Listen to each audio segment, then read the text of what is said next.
How about that cigar? How about that cigar? Slight pause. Ladies and gentlemen, it's Tuesday night. It's our favorite night of the week. You know it. You love it. We are here. How about that cigar live? Episode number 67. Welcome to the Drew Estate Cigar Studios. We're so glad that you guys are with us. Please take just a minute, if you would. Share us out to your favorite Facebook cigar groups and give us a like, give us a subscribe, give us all that good stuff. If you're listening after the fact on the audio podcast, thank you so much for listening. And please take just a moment, subscribe to the podcast, and give us a nice fat 5-star rating. We appreciate that very much. Fat. As always, we're brought to you from the Drew Estate Cigar Studios, and Drew Estate wants to tell you about the launch of the latest addition to the Deadwood lineup, Leather Rose. To all retailers nationwide, uniting with her sisters Sweet Jane, Fat Bottom Betty, and Crazy Alice, the spicy Leather Rose is the boldest lady of the bunch. Yeah, she is. This 5x54 torpedo features a rich Maduro wrapper and proves to be the spiciest of the Deadwood family. Lighting up the Leather Rose will fill the room with her exotic aroma, plus the effortless draw will leave you longing for more. The Deadwood Leather Rose is a 5x54 torpedo packaged in 24-count boxes and will be shipping in July. For more info, please visit drewestate.com. So, how about that cigar live? Episode number 67. Thank you guys so much for being with us. Yes. A couple things going on in the sports world. It's actually exciting. You know, we get to talk about sports again. What? So I was reading everybody's got their preliminary predictions, about the baseball season. And I was reading an article on CBSSports.com about, what their predictions are.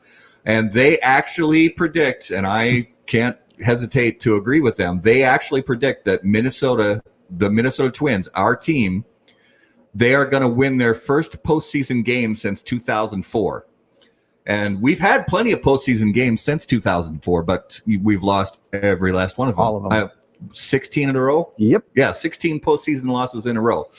So it's time for us to win. But they did say, and I hate to agree with them, but unless the first team we face in the postseason is the Yankees, I say what you want about the Yankees, love them or hate them. You have to just be realistic with how good of a team they are, and they're going to be a fantastic team again this season. Well, and they were battling with Minnesota last year for the home run numbers, and so they've got the bats like we've got the bats. Yeah, and their pitching is like that much better than ours. I'd say get out the the yardstick because their pitching is outstanding. It is fantastic. On the football side of things, so I'll be honest, and I've said this on the show before when we talk about sports a little bit. You guys know that I am no fan of the Seattle Seahawks. If you're a Seahawks fan, God bless you, and I wish you nothing but the best. But to give props to a phenomenal player, Michael Bennett just announced that he's retiring from the game. And, he played for a couple other teams, but, he's known as a Seattle Seahawk, and he truly is one of the best defensive ends to ever play the game. Absolutely. So we wish him the best in retirement. It was a lot of fun to watch him play, even when he was beating up on my Green Bay Packers or Vikings, or Garrett's Vikings. It was a lot of fun to watch him play, and he played with absolute tenacity. So we wish him the best in retirement. Yep. So guys, as always, we have a great special guest this evening. We're very excited. This is somebody that we wanted to cover, at the 2019 trade show. And as you know, we weren't able to attend the trade show in 2019. So tonight we're excited to have him on the show. And as always, guys, our special guest segment is brought to you by Corona Cigar Company and coronacigar.com. They are the internet's largest and easiest to use virtual cigar store. Corona Cigar Company offers you the finest handmade cigars, humidors, and cigar accessories at the absolute lowest possible price. And you'll also find unique and limited cigars containing Florida sun-grown tobacco. As a proud American, President and founder of Corona Cigar Company, Jeff Borshowitz, believed it was possible to bring cigar tobacco farming back to Florida. At Corona Cigar Company and coronacigar.com, you'll find the best selection anywhere in the world of cigars containing this special Florida sun-grown tobacco. For more information on all of that, please visit coronacigar.com and floridasungrown.com. So, ladies and gentlemen, no more waiting. Please welcome to How About That Cigar Live, episode number 67, from ACE Prime Cigars, Luciano Meirelles. Welcome. Luciano, welcome. Thank you. Thank you very much. Excited to be here tonight. Yeah, we are. Like I said, this, when we realized, that the attendance at the 2019 trade show for us wasn't going to happen, we were disappointed for a lot of reasons. But one of the things that we saw from, a lot of our friends in other cigar media outlets like Half Wheel and Blind Man's Puff and other outlets that were covering the show was this new company that, to you and people that you work with, not so new, but to a lot of us in the premium cigar world and a lot of consumers out there, we were seeing a lot of buzz around ACE Prime. And I was just blown away by how much coverage there was. And I thought it was really great to see, because I love seeing, the new things spring up, in and amongst the established companies. And it was a company that was getting so much great press. So we were, obviously disappointed that we couldn't attend the trade show, and get to know you guys. But we're really excited that we have a chance to have you on the show tonight and get a little bit of an idea about your story. So before we get into, all the backstory and our questions and everything, give our viewers and listeners an idea of what you're smoking and drinking along with us this evening. Well, I'm going to start with the drink. So I am actually drinking a glass of red wine. You want to know what red wine it is? It's one of my choices when I'm smoking what I'm going to smoke, which is a Italian Barolo. So I love Barolo wine, and that's the one I'm drinking right now. And what I'm smoking is our new release of Crown Heads called Mil Dias. This is actually a factory band. It's not the final band, but this cigar has been quite a journey. That's why it's called Mil Dias, which means 1,000 days. Yeah. Well, and that's a cigar release that, we saw the press release come out about that. And, if it's a collaboration with a company like Crown Heads, then we've seen so many great collaborations from those guys before. And, it's definitely a collaboration that we're excited about. I know a lot of our viewers and listeners are excited about that as well. And we definitely want to talk about that release. But, give us an idea going back, to, the fact that we couldn't have a trade show this year, but, there was so much buzz surrounding you guys at the 2019 trade show. Tell us about, how much that buzz meant to you guys and blossoming into what turned out to be a really phenomenal 2019 for you. I think the buzz was created for a very simple reason. We were authentic, so we really showed what we are capable of doing, and I think we had a very unique position where people from the industry who knew us for over 10 years will go and even tell their clients and say, hey, go check those guys out. They make great cigars. I don't believe that was ever endorsements from big heavyweights of the industry to anyone that was just started, as a distribution. And we got this amazing, endorsements from my padrino, from Ernesto, endorsements from the Newman family, and for so many others that definitely helped to create that exposure, and people at least got curious to come and try us out. So we really enjoyed the show. We had a great show. It was a great show for us. It was a big debut.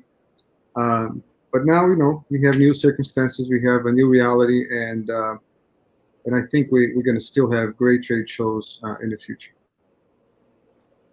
Absolutely. So let's Garrett, let's talk about what you and I are smoking on the show tonight. So we literally just fired up.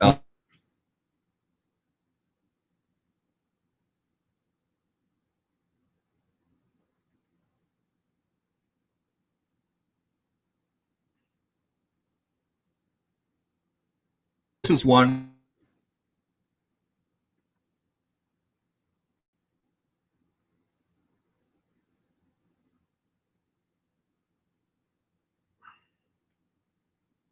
Looks like it's froze.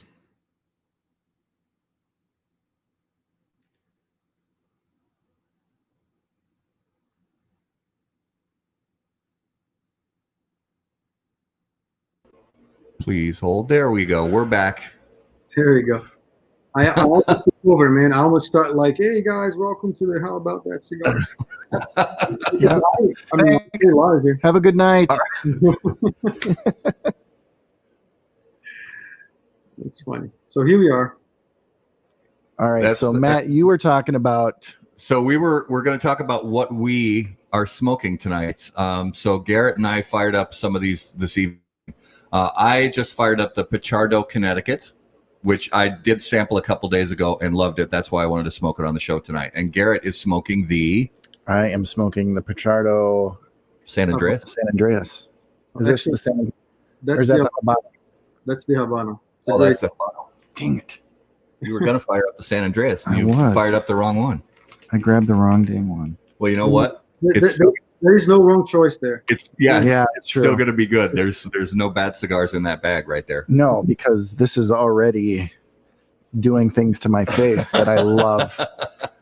So one of the things, Luciano, that we love to understand and get to know from the people who we have on the show is, backstory. And there's so many different interesting stories out there. We've talked to people who've, had families in the tobacco business going back generations and generations. And we've talked to also people who literally have only been, working in premium cigars for less than a year. And so many things in between as well. So I actually spent some time researching you and just so, we had an idea about you before the show. And I just loved a lot of the stuff that I found out about your backstory. So give everybody just a little bit of a snapshot of your backstory and how that sort of blossomed into a love for premium cigars. Well, so if the question is how I got into this business, it's always been a passion of mine. I've always smoked cigars, and we could go back to my pre-cigar career, but I was actually working for the Dominican Republic government as a consultant, fighting for taxes for South America and some Eastern European countries where Texas was extremely non-competitive if you compare with Cuban cigars at that time. So like Brazil, for instance, they had absolutely zero import tax for any Cuban cigars at that time to this day. And then you had this amazing Dominican cigars being manufactured and getting to Brazil in an exorbitant price because of that bilateral agreement. So we had a very successful case. That's when I met Ernesto. And he was, I like to say that he's my padrino because Ernesto was the guy who kind of taught me about the business. He helped me understand the business of tobacco. And I remember to this day what he told me. He said, if you want to make money, just get out of this industry. You're not going to make money. But if you have passion for this, you're going to be amazed by the relationships and the friendships that are developed in this industry. And he was absolutely right. Not much about that making money part, but he was absolutely right. I mean, it takes a lot of effort, takes a lot of work, but also it takes a lot of and I've been overusing this word a lot. It takes a lot of legitimacy. So you have to be legit. You have to be truthful about what you are, what you're capable of, and there's so many stories in this industry that I hear all the time. There's so many things that you hear that almost kind of creates this credibility, So and those words really resonate on me, and it was a big. Ernesto was a big, incentivizer for me to kind of move on and do what we're doing right now. So Ernesto was the bridge with Pichardo. Pichardo was recently moved from Cuba to Brazil at that time, and then to Nicaragua. And Pichardo was responsible for the D4 and EC series of particles. So he was a really shy guy, didn't speak any English. And Ernesto, when he introduced me to him, he said, "Oh, look, that guy, he's a genius. You guys will be good together." And so when I was working with DR, I really, we got to know pretty much everybody in the industry. I got to know. I'm so sorry, man. I got distracted here. So my dog is here. We hear them. It's all good. No, that's all right. We are lovers of the dogs. Yeah, we love dogs. With someone else. Okay, so you guys will get to know my family. Come over here. Yes. I love this. This is my daughter, Rebecca. I don't know if they want to. Yeah. They came to surprise me here. Hi, Rebecca. That's How are you? I'm doing well. That's my wife, Cynthia. Hey. Yeah, nice to meet you. It's so nice to meet you guys. We're excited to learn about this great company and just get to know the family. It's great. Absolutely. Yeah. And just got home and wanted to say hi. I assume. Didn't know. It's all good. You guys are live, by the way. Oh my goodness. Oh great. Hello everybody. Love it. Okay. Yeah. So yes, I don't know what I was talking about. Oh yeah, it's about DR, right? So DR gave me this kind of amazing opportunity to get to know all the tobacconists, all the people in the industry down there. But I got this special connection with Ernesto. He really embraced me, and we spent a lot of time talking and talking about the future, talking about the industry. It was a great time of my life, and I got really encouraged. I was blessed to have the means to start something new. I continued with the political consultancy for almost like 5 years, and I was managing a fund as well. But I was always being like fully committed in this has been my main business for a long time.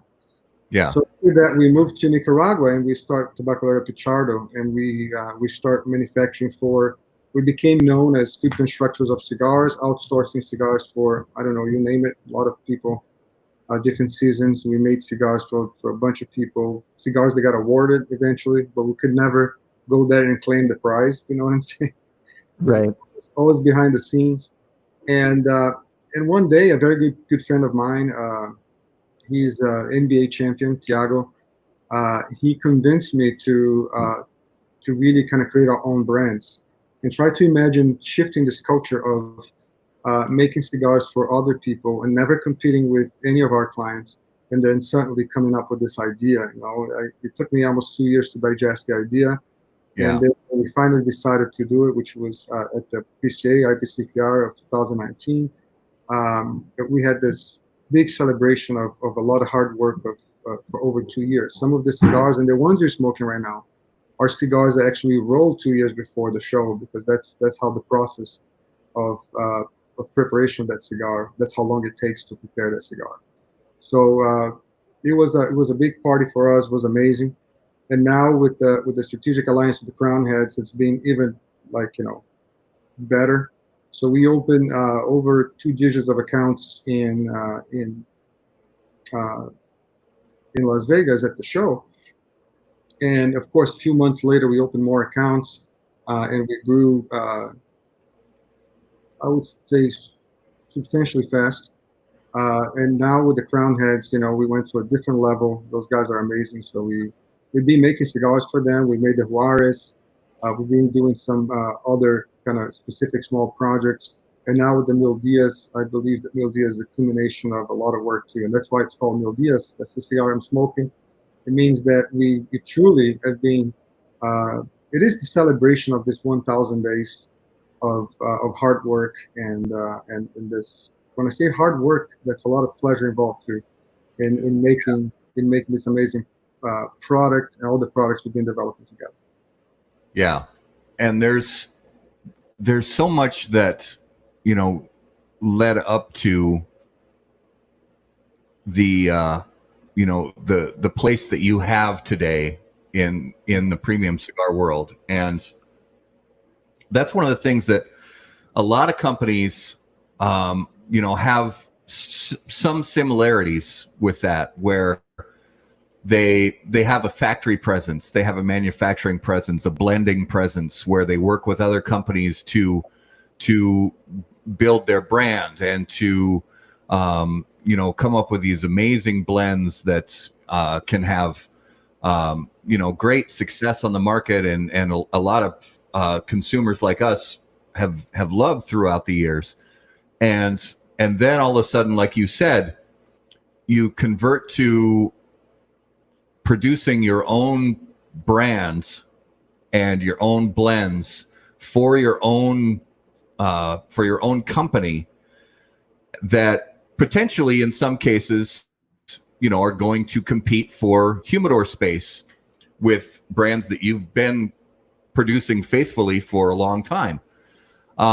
So that has to be a tricky situation sometimes. But at the same time, I know that my experience with the premium cigar world is the relationships in the business are so strong, and it's filled with so many great people who actually, even though there's a implied competition, there's also a camaraderie and almost a mentorship that goes along with it.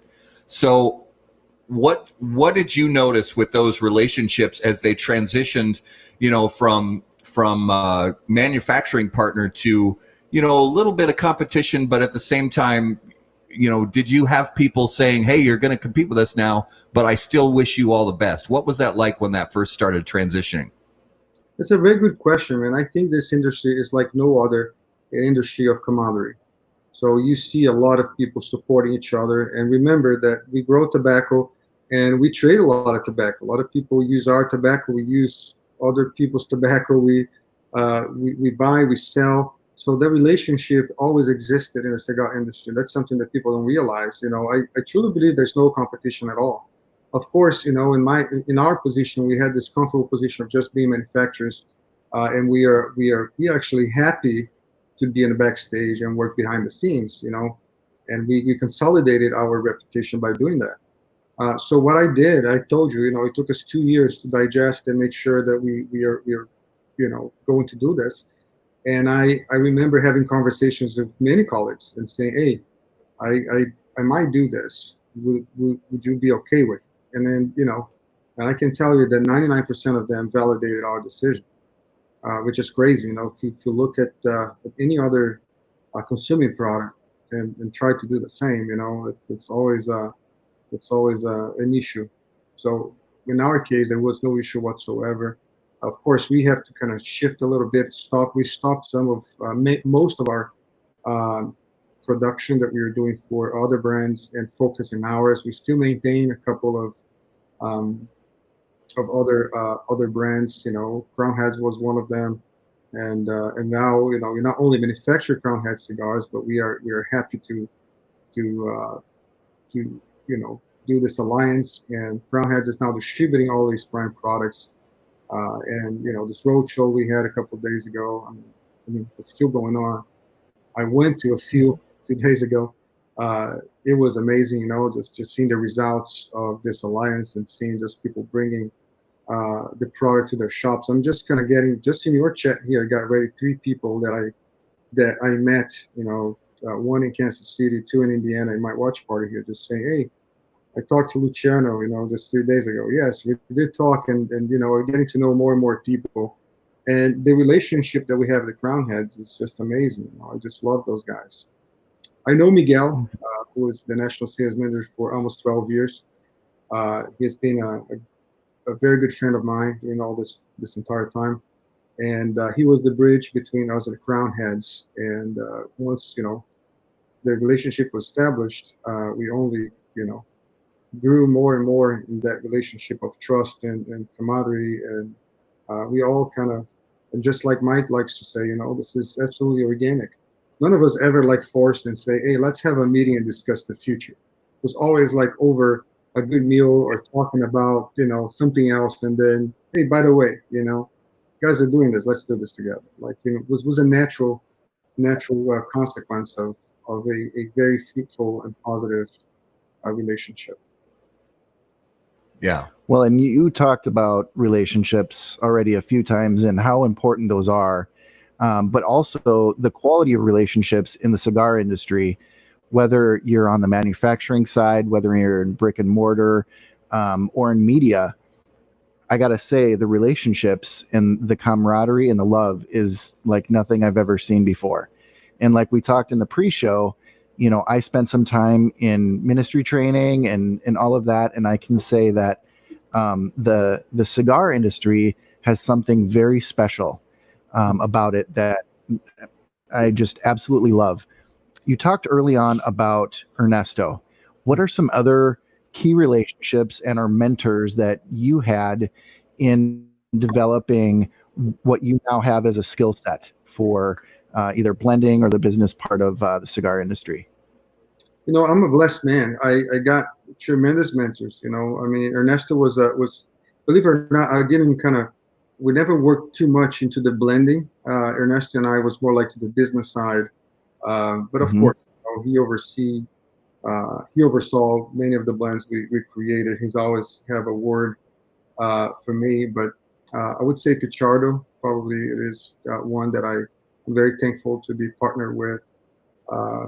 Pichardo is just like encyclopedia, man. The guy overseeing the top selling cigar, believe it or not, the Partagas sells more than Cohiba. Top selling cigar in the world, you know. The series, you know, D. So that guy, you know, I knew I was going to have this journey with someone that kind of knew everything about cigars. The guy who kind of grew up in a family where his father was in the cigar industry, working for the cigar industry in Cuba. His great grandfather was, his great grandfather was. So it was all this kind of generations of knowledge. And then one of the persons that I always like to kind of remember and tribute is Arsenio Ramos.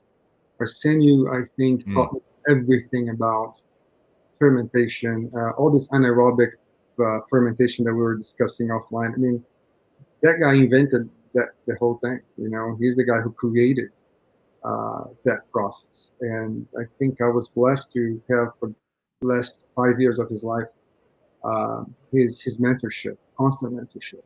Every day, as you guys know, I spend half of my time in Nicaragua, at least a week, 2 weeks a month. We would go to the factory, you know, usually 5 o'clock. Either we'll meet at his son's factory, or he'll come over to our factory, and we'll spend time just kind of talking, smoking, blending. So I'm blessed. I had these 3 guys who I own everything. You know, everything I know, I learned with them. And so you mentioned the fermentation, and that's actually what I want to get into next, because you know we have talked to a lot of people who work directly in the tobacco side with from everything from the growing to the curing to the fermentation to the rolling, all of it. And that's one of the things that Garrett and I love to talk to people about, is the little differences, because at the end of the day, you know, we're talking about tobacco that's essentially goes through the same process before it reaches the end consumer. But what we like to dig out are the little differences with each factory that set them apart.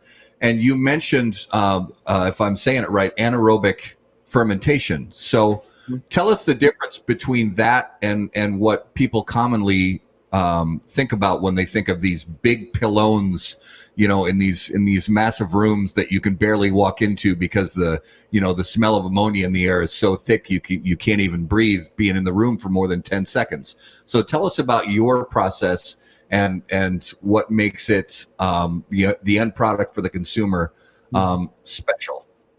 So when we talk about the pilones, that is a very important part of any cigar manufacturing. As you know, aging the tobacco is extremely important. And when you say aging the tobacco, it's not just kind of getting a whiskey and aging to your to what you want. You need some amount of time to get that tobacco ready. Just like you said, there is a reaction of the yeasts of the tobacco with the protein that releases that enzyme that creates that the release of all the ammonia, and that needs to happen. You know, that you cannot actually speed that process. So, and we're talking about like Maduros, like in our market here. Everybody thinks that a harsh cigar and spicy, it's a Maduro.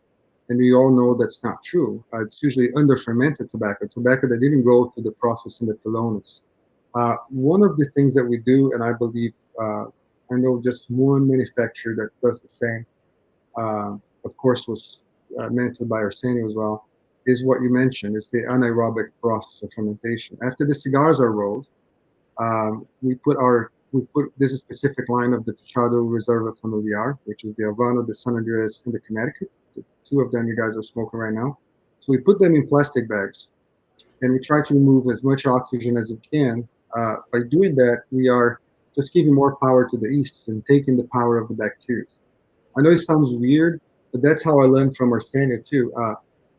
It's pure biology. So even in our bodies, if you have a bacteria infection and you take antibiotics, you're going to end up killing a spectrum of bacteria that actually are good for you. And that's why we have sometimes hashes and yeast infections, because actually the good bacteria that were creating that balance in your body are now gone. So the yeast are taken over. So with this cigar, this is very positive. So you want the yeast to take over, and you want that fermentation to occur. And then you have a more healthy leaf as well. So by putting the cigars after rolled in this plastic bags, removing the oxygen, makes that blending very special. You know, you actually ignite a process, a secondary process of fermentation, which is very interesting to work with, especially if you're making bold cigars, because now you can actually create a taste profile that's not harsh, it's not spicy, it's rounded, but carries a huge amount of nicotine on that specific blend. You know, carries a lot of strength. Like the cigars you're smoking right now, the Connecticut that you're smoking, Matt, has 1.5 leaf of Ligero. The cigar you're smoking, this Havana, it's a double Ligero, but it's just not going to feel anything in your front palate. And the reason is because it goes through this process, and then after that, 15 more months of aging, and then you release the product. So it requires a lot of investment. So you have to invest a lot in tobacco, sit in that tobacco, and wait until we release. So planning is the key to produce this type of cigar with this quality, with this taste profile.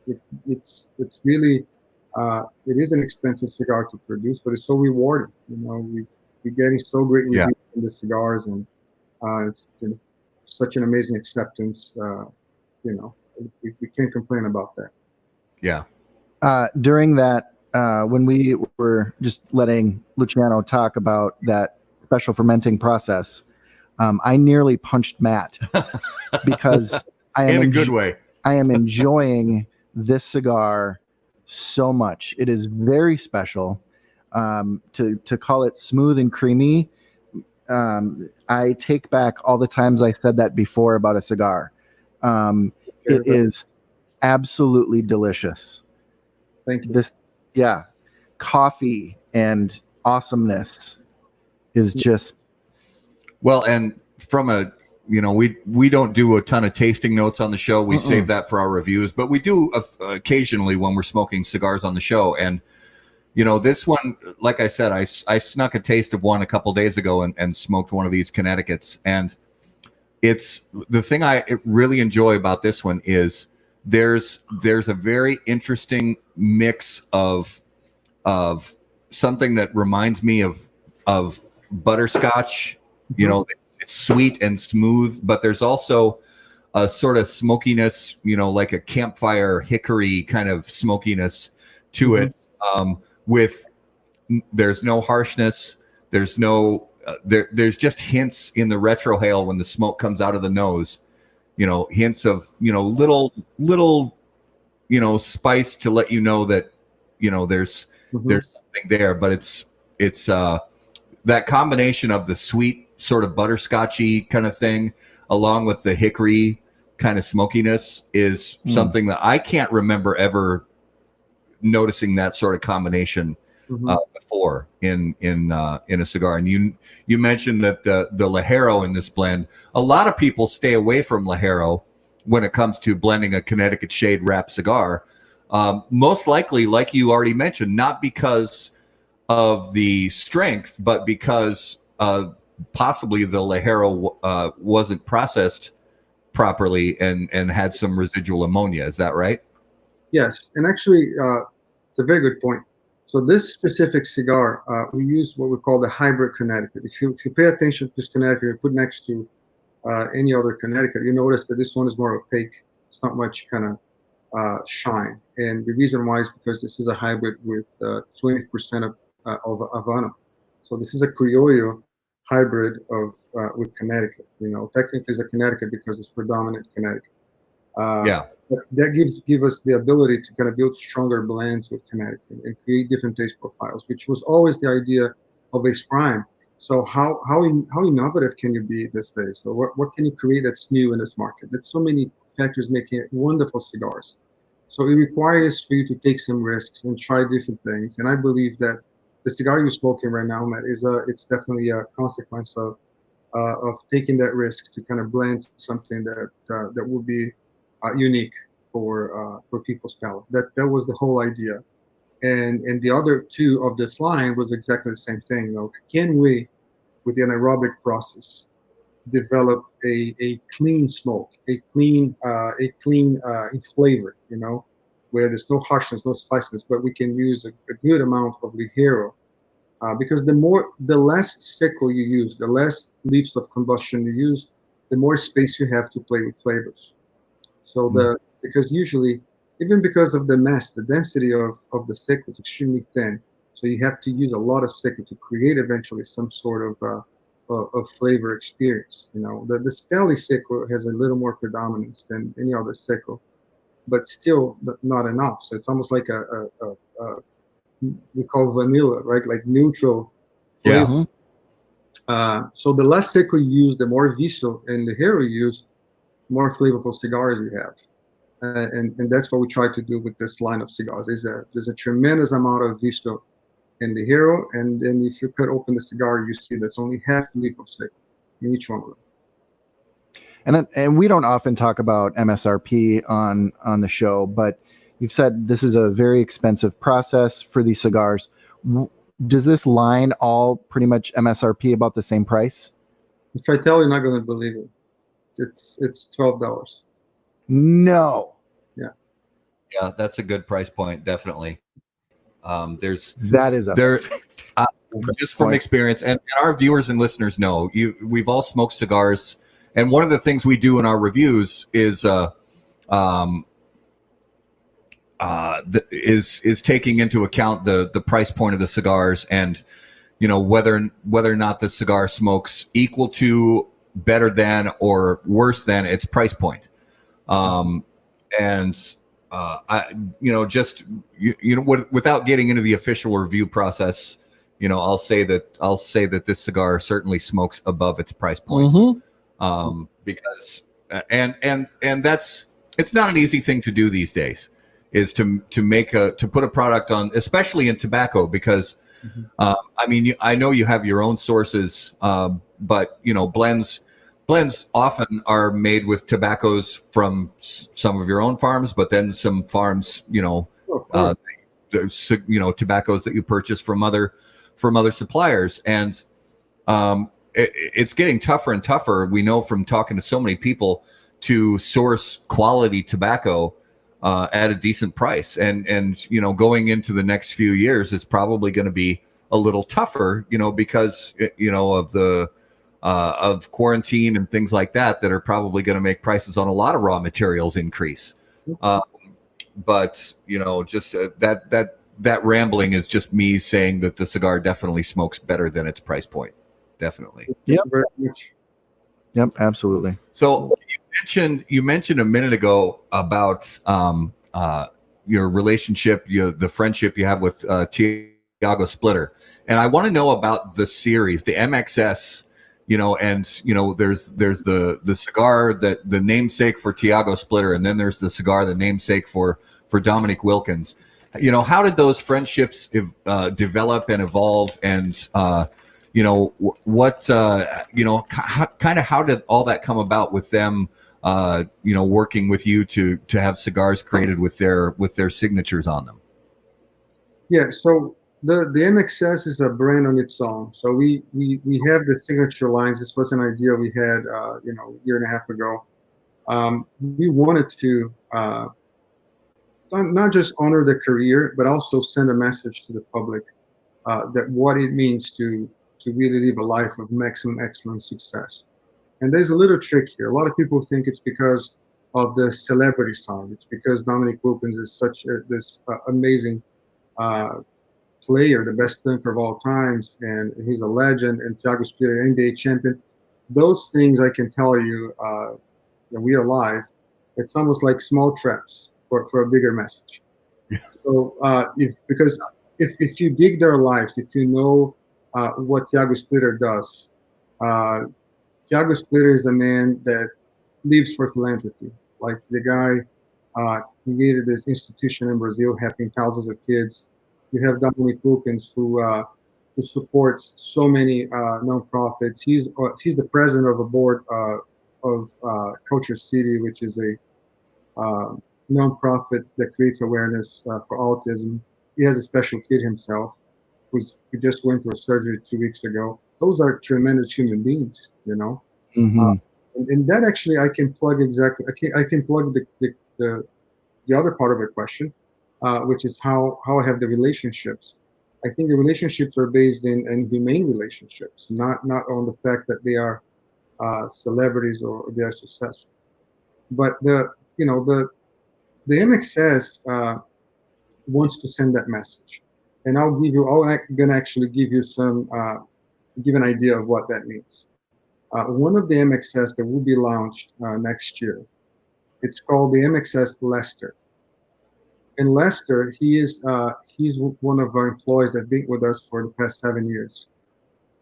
His story is beautiful. He was a kid who was just basically living in the streets of Philly, and we got him to work for us. He was basically working in our factory when the factory was much smaller than it was right now, and he would just kind of wet the floor so the dust wouldn't go up. That was his job for a few months, and then he started learning every single process of the factory. Now he's our go-for guy. Like, he knows everything, you know, in the tobacco. He represents someone who's a fighter who fought for his life. Now he's married, he has a kid, he's developing his life, and for us, this is maximum excellent success. So a lot of people think, oh, those are celebrity cigars. Those are cigars that, you know, Dominic Wilkins is just to sell, you know. And it's not, believe it or not. It is actually to send a positive message. Those cigars are tremendous. You know, Dominic Wilkins the cigar doesn't go through the anaerobic process, but it's extremely aged. The reason why it doesn't go through that process is because the average age in that tobacco that we have is pretty high. So we reached already the plateau of full flavor. And also, there's a very good example of a cigar that has the hero. They don't kill it, because it's properly aged. It's a true Maduro. And then, you know, the Thiago Splitter is that kind of floral smoke, extremely floral. I know that's this overused term, calling everything Cubanist, but it is extremely Cubanist. And I think the challenge was, this was all Pichardo's merit. So he blended that cigar, was to create a floral taste profile with Nicaraguan leaves. I think that was kind of the whole idea. And he achieved that really well. So we're really proud of that cigar. We have now Adrian Gonzalez, which is another amazing human being that's now being released in September. So all the cigars are produced since last year. We're just gonna age in there and make sure they are you know, fine to be released. All the MXS lines are limit series. You know, we just didn't announce the quantity, but they are limit series. And Adrian Gonzalez is just this amazing smoke, very dense. It carries some Pelo de Oro as well, but it's a bold, dark cigar. Is a Mexican Sonandre wrapper. It has to be Mexican Sonandre because he's Mexican. He said, "I want a Mexican Sonandre wrapper in my cigar." Yeah. Said, well, you know, we'll take care of it. So we tried to do something unique in that cigar. It will come in only one single vitola, which is a 50 by 6.5, which is the actual Cuban Toro, or some people call it Canonazo. It's a very good size. I love that size. But yeah, MXS is about actually, you know, showing true values, not just the shallowness of being a celebrity just because. Yeah. You know? So all the life history is about the values that we care as human beings. And every single one of these guys who are signing these blends, they're not just friends, they are amazing human beings. Yeah. And it's nice to hear that and see that, because there have been plenty of cigars over the decades that have been, essentially celebrity cigars, like you said. And I'm not going to name any names, but there have been plenty of them on the market. And some of them have been just fine as a cigar goes. The cigar, some of the cigars have been good, but it's nice to to understand the stories behind these men, and humble beginnings and giving back later in life, on achieving success, giving back to causes that are near and dear to their hearts. And the cigars are not a means for them to increase their celebrity in any way. The cigars are a means for them to possibly increase awareness of a cause that they believe in, and also,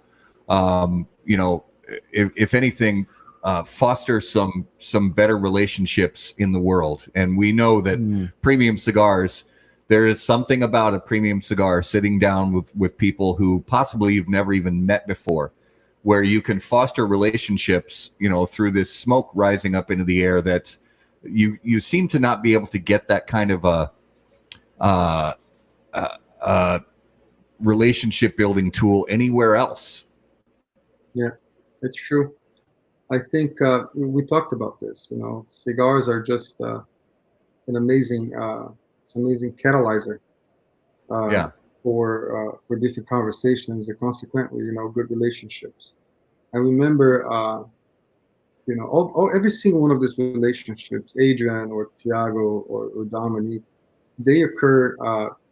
We got to know each other in very special circumstances. We always know a good friend introduced us, someone in common. Like Dominique, I met Tiago. Tiago was his friend.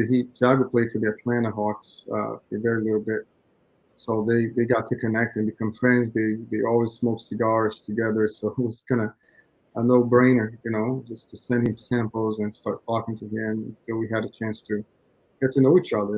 I know his family. He knows my family. He knows my girls, my wife.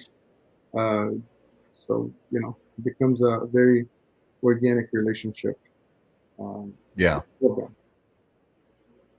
and speaking of relationships, you touched on it already a little bit, but from the standpoint of the partnership now that's developed with Crowned Heads, and knowing the people who make up Crowned Heads, John and Mike and Miguel and Brian, they're really good people, and they also happen to have some really good cigars, but they also have, like you said, they're handling now the distribution for you guys. But distribution, I think, a lot of times is sort of misunderstood, and so what really led to that decision, as far as because when you come to a decision like that together with your side and their side, it's a decision that has to be beneficial to your company, to their company, and also something that's going to in some way benefit the end consumer. And so what does that all look like, as far as what makes it a good partnership for you guys? I think in one of those perfect marriages, as I told you guys before, it was extremely organic. I've been talking to Mike for almost 2 years, and we would consider some possibilities together since we start blending and manufacturing for them. We've been talking a lot. I told them about our idea of launching ACE Prime, before we launch ACE, before anything else, and then. Mike and John and Miguel and Brian, those guys are always being our side, always cheering for us, because they know the quality of our products. They're excited about the launching. When everything happened, and by the way, this decision was made, as you can see by the PR, way before the COVID. This was, I think we released this PR middle January or something. Yeah. we had no idea what's going to occur. A lot of people think that we merged because there was something going on, like either one of us were not doing well, which is not the case. Quite the opposite. We're growing and growing fast. Crown Heads was doing really well. We just decided to join forces because we saw in each other that 1 + 1 = 1,000, not 2. We realized that the sum of the parts were bigger than the parts separate. So we had that conscience, and that's why we worked towards this alliance. And now there's many products being developed for Crown Heads in our factory. So there'll be more releases coming, more things happening. So they have a special space in our heart, and we're always going to prioritize that as they prioritize us. And it was beautiful to see the reps working, throughout this week with the trade show. I mean, ACE Prime products are considered as Crown Heads products. They have the same treatment, the same consideration, and we are so thankful because, again, this wouldn't be possible if you're not dealing with people of character, with people of values, and we are blessed because everything in this guys is being extremely organic, and I can only call, there's no other name. It's a blessing from God. Yeah, that's absolutely awesome. So the Mil Dias is announced. It's coming soon, and you also mentioned a couple other things. But aside from the releases, which we definitely want people to go to their local brick and mortars and check out these cigars as they hit the market. But from an overall standpoint, what are your big hopes for Pichardo, for ACE Prime, for the next 365 days? What are you hoping for? The same we hoped since we started. I know it sounds very maybe naive, or some people would say, oh, this is just rhetoric, but that's the reality. I'm not going to hide it. I believe that in my life, every single business that I got involved had a purpose, and that purpose was always bigger than myself. Was always bigger than just me and my partner. Was sometimes even bigger than my family, my closest relationships. I always try to kind of create an impact somehow. I never kind of differentiate charity from business. I think for me in my life, for some reason, those two things, they go together, right? So by employing more people in Italy, we are empowering a bunch of families like Lester, and by doing so, the product that comes out of their hands is special. I like to say that it translates into flavor. The way you treat employees, the way you do business. So I hope that we can continue to do business, and then I ask God to kind of always keep that in mind. Yesterday night I had Christian Eroa from CLE coming over for dinner here. He's in town. I happen to be in town as well, and we're talking about this. And then if you listen to the things he's doing, he's creating this breast cancer center in Honduras to help the families of Honduras, not just his employees. He's refloresting several areas that got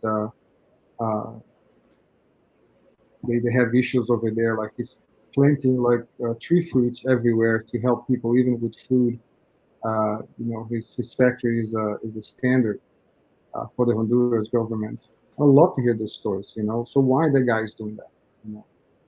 Because what is in heart is bigger than just profit, just business.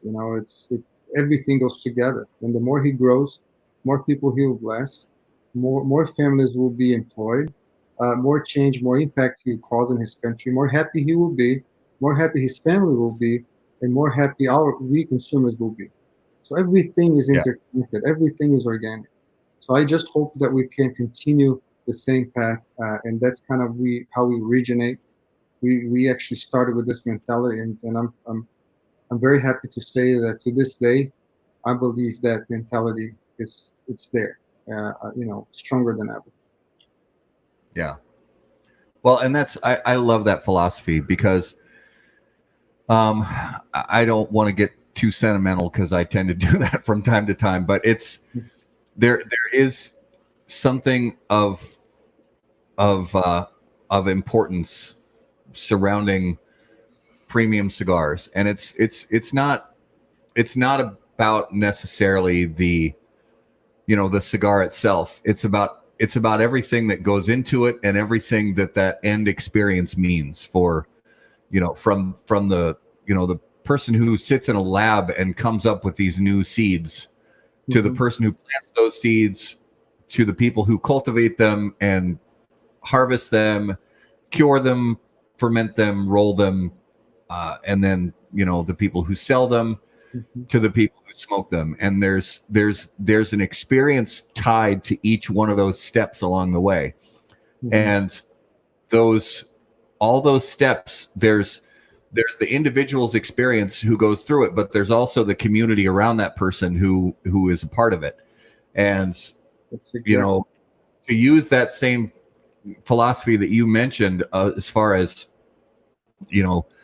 all the people in this industry who spend their time and their money and their effort to care for and give back, it's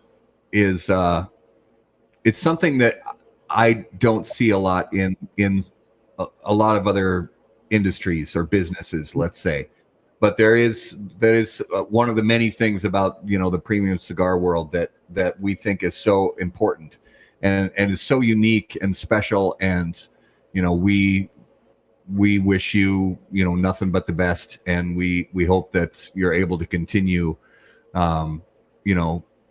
performing that mission, because I think it's like you said, it's a blessing. And I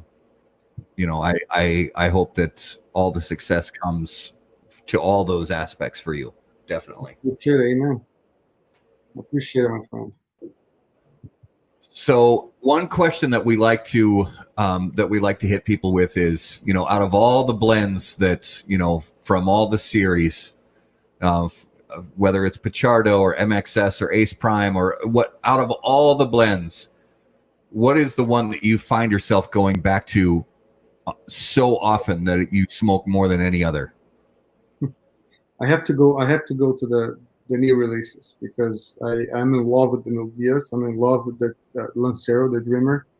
So that's one of the cigars we're going to talk about. I mean, the Lancero has been a hit during the trade show. I had no idea this would happen, and to a point where it sounds bragging. I don't want to sound brag, but I mean, the other reps from other companies are at the trade show. They'll come to our booth and just grab it by a bunch, put in their pockets and smoke. So we're excited with that cigar. We are really excited. It's funny because some people say, especially on the manufacturing side, they say don't make Lanceros because Lanceros don't sell.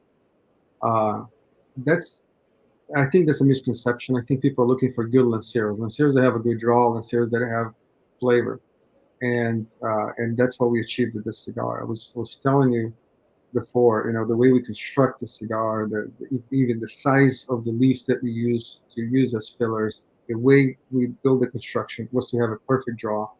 Even like in our factory, my partner created this little adapter into the draw master, and now we can test draw every single Lancero. So the retailer is certain that any Lancero coming from our factory have nothing but a perfect draw. That's one of the things that makes a lot of difference. And now you can perceive a better, flavor with the cigar. So we are really excited about that. So I see myself smoking a lot of the Mil Diaz. And that's another selling point right there. I can smoke any cigar of my line or anyone's cigars, and I can really enjoy and maybe have 2 cigars. Then I'm going to stop for a while. And then I'm going to drink something. I'm going to have some food. Then I go back to the cigar. So the Mil Diaz has this magical effect on me, and I believe on John as well, that you smoke one after the other, and you don't stop smoking it, because the amount of salivation that you get is just tremendous. The flavor is something that you don't want it to stop.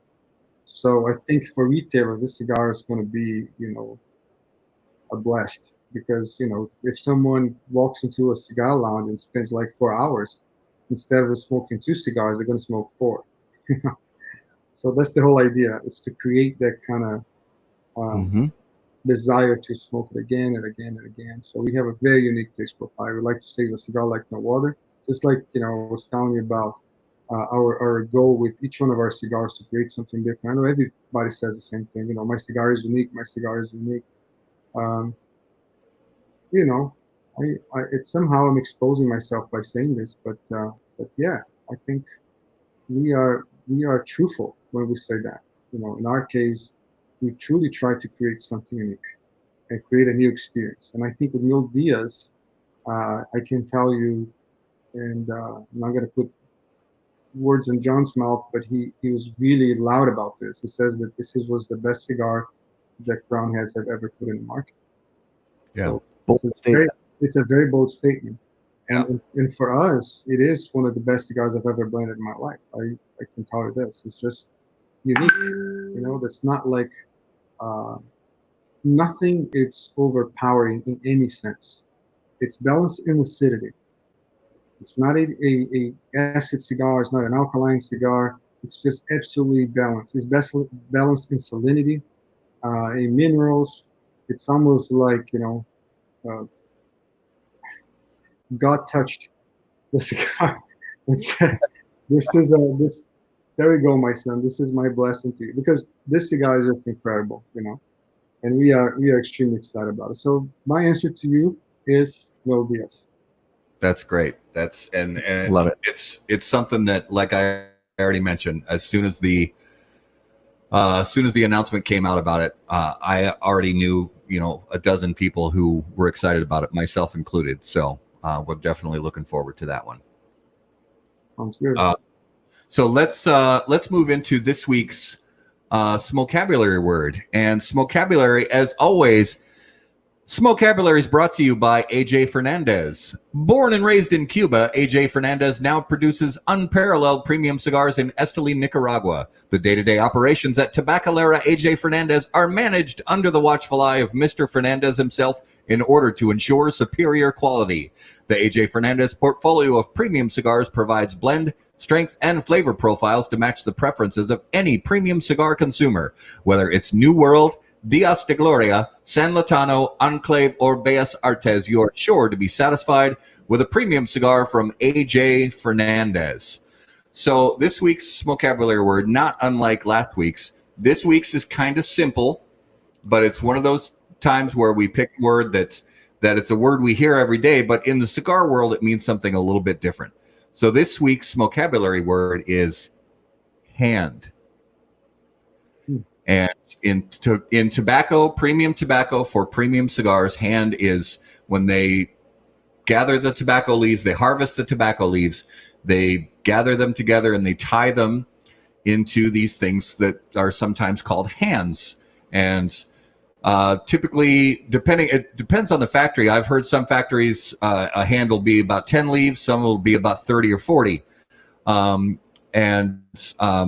Luciano, you can speak to this as far as your factory, but typically when the tobacco leaves are cured and then placed in the pilones for fermentation, those hands allow you to keep tobacco leaves in a small group and be rotated on an easier way. So as far as what you guys work with, what are in your factory, what do hands look like for you guys? So yeah, we call it in Spanish una palma. So some people call it una mano, una palma. That's pretty much it. It's kind of goes here and there. It's no vision there. That's really not a surprise. It's just like even the measurements in everything. When it comes to the Cuban traditions of growing tobacco, we call manzana for when you measure, hectares or acres.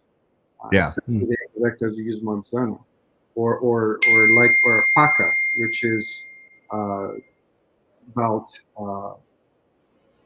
one paca will be about, because I'm thinking kilograms, will be 100 pounds almost of tobacco, which is a pack. It's that big bag of tobacco already sorted.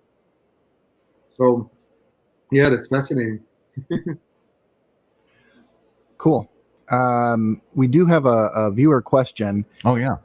From John Lovell, who wants to know what's going to be the price point of that Lancero. Oh, that's a good question. I think the Lancero is 15. Okay. And what about the Mil Diaz? The Mil Diaz has also an amazing price point. I think it starts at $9.75 and goes up to $12. I think, like from $9.75 to $12. We have four different sizes. A double Robusto. We have a Corona Gorda. We have what John calls a Sublime, but actually it's a 6x54, not 6.5x54. And then we have a very unique size that I love, which is the Edmundo. So the Edmundo is a 52 by 3/8 or 52 by 1/3. It's basically 52 by 144 millimeters. It's like almost like a hybrid of a Toro and a Robusto, because it's 52 gauge. So similar in size to the Cuban Monte Cristo Edmundo. That's right. That's exactly the same size. Yeah. Okay. That's my favorite. That's the one I'm smoking right now. Okay. So should we do it? Let's do it. All right. Let's move into this week's Numero de los Muertos. All right, guys. This week's Numero de los Muertos is brought to you by Oveja Negra Brands. They bring you premium smoking experiences forged from tobacco, time, and talent. Comprised of Black Label Trading Company, Blackwork Studio, Dissonant, and Emilio, Oveja Negra Brands provides smokers uncompromising blends renowned for their flavor and lasting impression.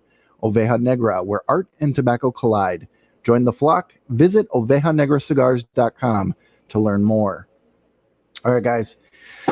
This week's Numero de los Muertos is tricky. All right. So I couldn't find any global numbers, and I couldn't find any solid U.S. numbers, but there was a comprehensive study done in the UK. So these numbers are UK only, okay? And it is 500 people a year. But this happens globally, so it's not only in the UK. It's just these are the real numbers that I could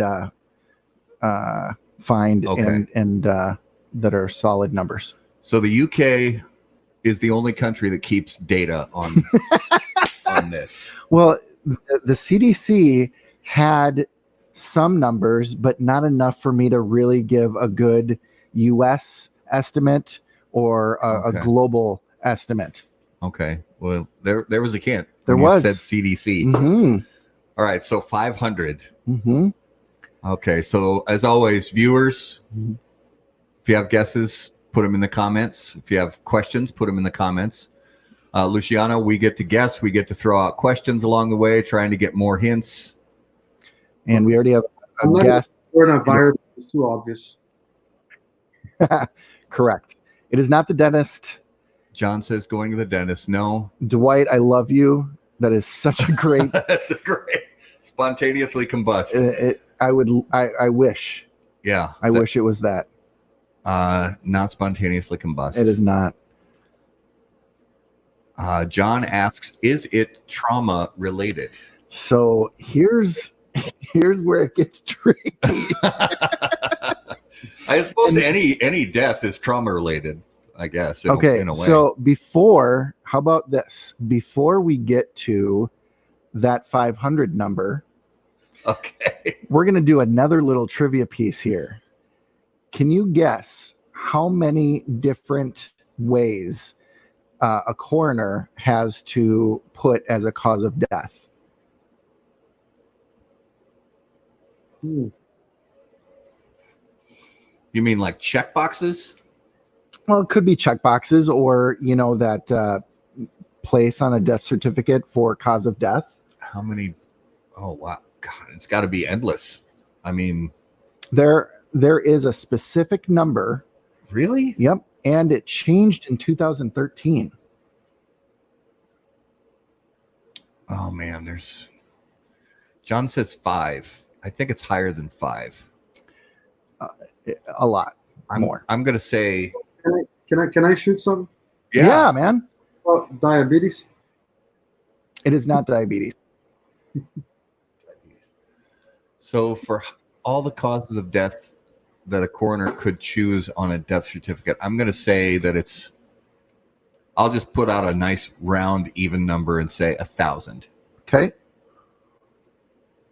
Luciano, do you have a guess?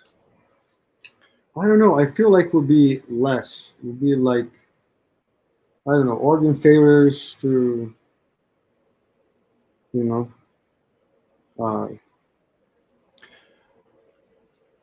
getting shot. Yep. So up until 2013, the number was 250 official causes of death. That's still a lot. In 2013, it changed to 240.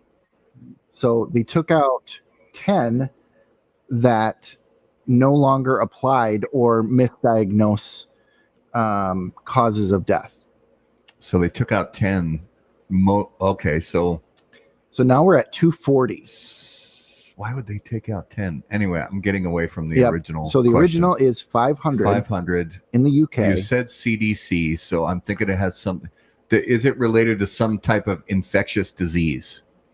Maybe. That's a yes. Regular. What was that? Regular flu. It is not. Not regular flu. Okay.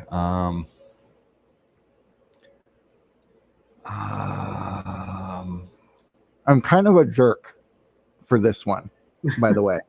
Why do I feel like I need to pick some old disease that's been eradicated for ages? Like it's even dumber than that. Like rickets or something. Even dumber than that. Is it fungal? Maybe.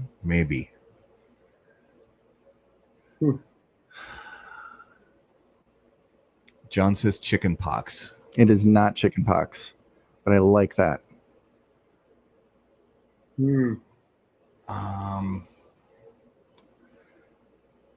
Is it I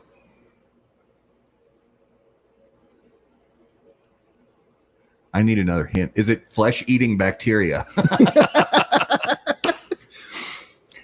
Well, I'm going to stop the bleeding because this one was really pretty unfair. Because we'll never get it? I don't think so. Okay. I was hoping that maybe somebody just blurted it out. Jim says measles. Is it measles? It's not measles. It's sillier than that. It is unknown. What? So 500 people a year in the UK have that is unknown. I protest because that's not. It's totally not fair, and I know that's not fair. This is the worst Numero de los Muertos ever. That is. I protest. Oh man. So here's the origin of this. Do you guys know of the show River Monsters? Jeremy Wade, he's I've heard of it. World fisherman goes out. He was doing this thing in this village in India, and these people were dying from unknown reasons. And when you're out, in the middle of nowhere, I can see that happening. But then it made me curious: how many people are dying from unknown causes in first world areas? And there is quite a bit, and CDC does have some information. I see the eyes you're giving me, but this is fascinating. Okay. 500 people in the UK. John protests. John protests too. I just feel the need to formally apologize to our guests and our viewers for the lamest Numero de los Muertos of all time. I think it's fascinating. Oh my God. Okay. Well, all right. That was this week's Numero de los Muertos. That was, I want to put more behind it, but you got to kind of for one. That was a 2-for-1. That was because you got some information about classifications.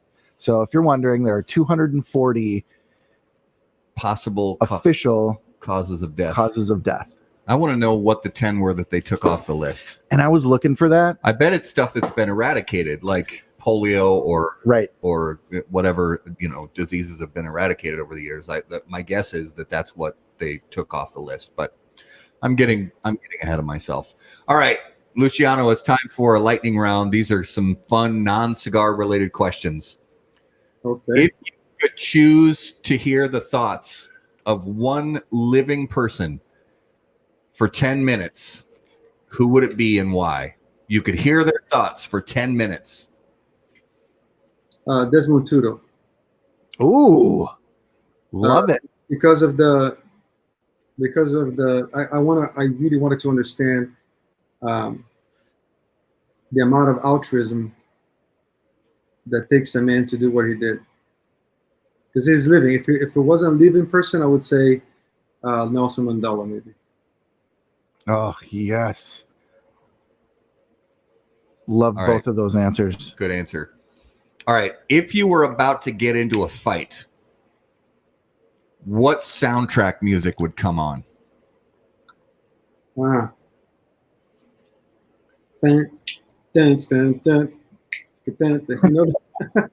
Balboa soundtrack. What's the name of that song? Eye of the Tiger. Eye of the Tiger, yeah. Tiger. That's right. Just trying to remember that one. Oh yeah, that one. We've heard that from a few people. Definitely. All right, so choose one of the following. You could hit a home run as a starting pitcher in baseball. You could score a touchdown as a defensive lineman in American football. You could score a hockey goal as the goalie, or you could score coast to coast in a soccer game as the goalie. I would say a touchdown. Yeah. Yeah. So rare. I was just watching the other day some football goof ups from the over the decades of American football, and they showed the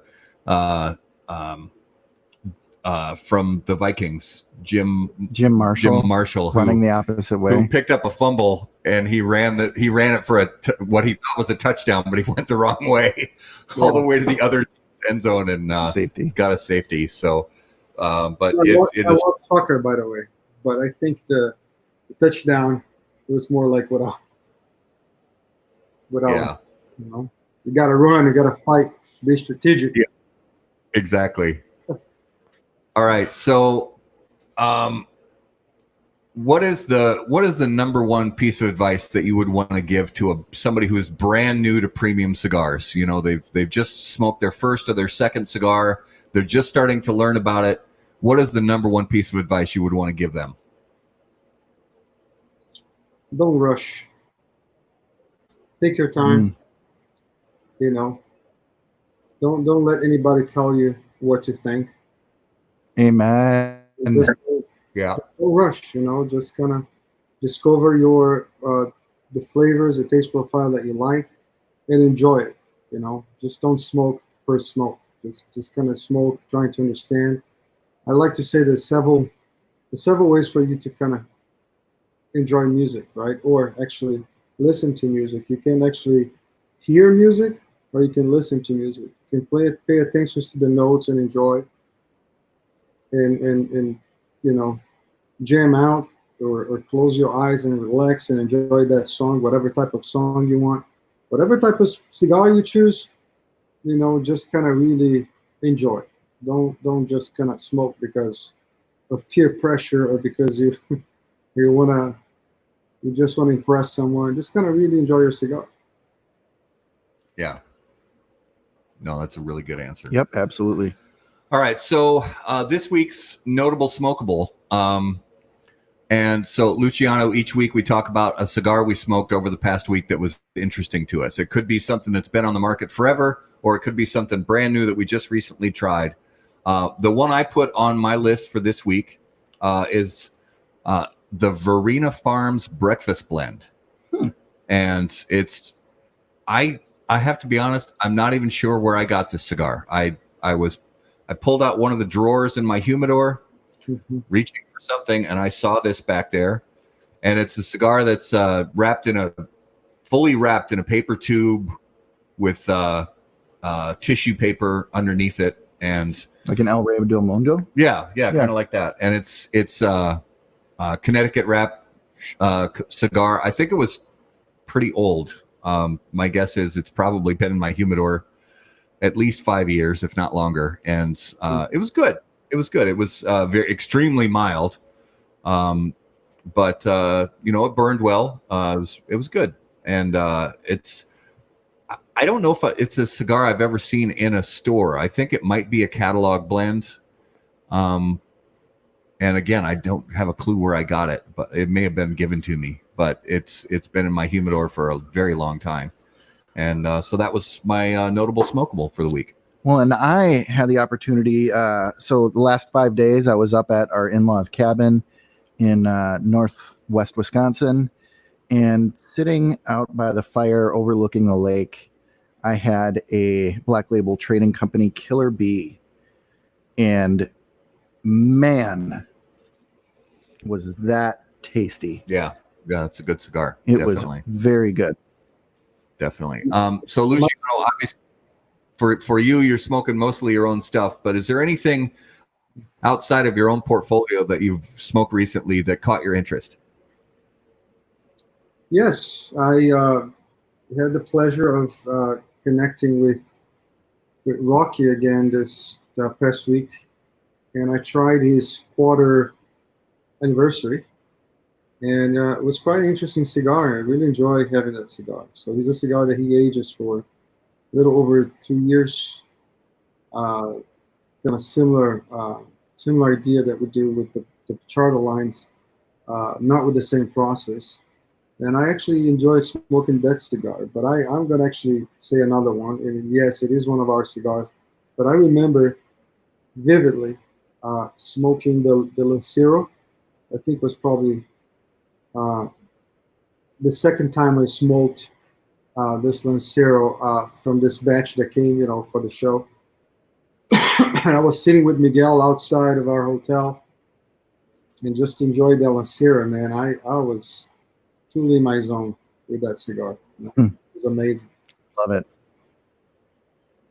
Yeah, that's awesome. That's good.